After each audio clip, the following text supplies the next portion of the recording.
Good evening mga kalakwat serye! For today's video, magluluto tayo ng pinakasimpleng Bicol Express. Favorite ito ng family. So kung paano gawin, ganito lang yan. Magigisa tayo dito ng bawang. Yan, hahalu-haluin lang natin hanggang sa maging brown or golden brown. And then, ilagay na natin ang ating sibuyas. Yan, hindi mawawala talaga ang sibuyas, no? Pandagdag lasa. So, halu-haluin lang natin yan and ilagay na natin dito ang ating pork. O, diba? Medyo malalaki yung hiwa po ng ating pork. Up to you kung gusto nyo yung medyo pino or yung mas maliliit. So, for me, okay na kasi sa akin yan, no? Mas maganda naman kasi may mangunguya ka, malaman naman. So, ayan, igigisa lang naman natin yan. Gisa-gisa lang hanggang sa, alam mo yon yung mag-brown-brown siya. Mas okay kasi kapag, alam mo yung kapag hinugasan mo kasi may tubig-tubig pa talaga na nakakapit sa pork. So, mas gusto ko gisado talaga. And then, naglagay na ako dyan ng paminta.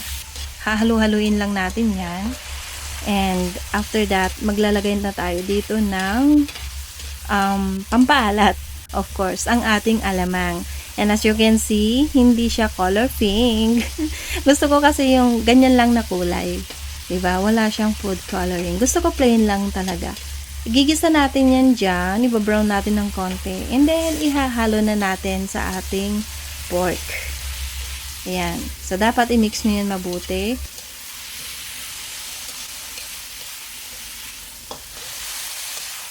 So, ayan, gigisa-gisahin mo lang and lalagyan na natin ito ng tubig. Sa paglalagyan naman ng tubig, dapat yung sakto lang hanggang sa yung sakto lang na maluluto ang ating pork. And then, ayan, hayaan yung kumulo, takpan. And, eto na nga. O, diba? Mukhang luto na ang ating pork. So, i-check nyo. Maglalagay tayo dito ngayon na ng gata. Yung the usual na nilalagay ko dito, yung gata na kinakayod talaga and then pinipiga.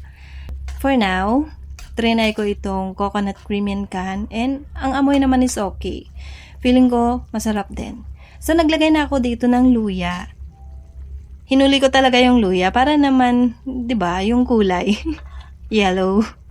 At saka kakapit pa rin naman yung lasa niyan diyan, lalabas pa rin naman. Naglagay nga din pala ako dito ng beans. Maganda rin kasi na may gulay pa rin ang ating Bicol Express. And masarap din naman siya. So, nagdagdag ako dito ng pampalasa. So, naglagay ako ng pork cube. And ayan. Tapos, kapag okay na, ilagay na natin ang ating siling labuyo and siling green. Ayan, wag i-overcook ang ating siling green. Mas maganda kapag ganyan ng kulay green-green, di ba? So, lutuin lang siya ng konti. And kapag okay na, ayan, hanguin na natin. At eto na nga po ang outcome ng ating nilutong Bicol Express. O, di ba? Katakam-takam.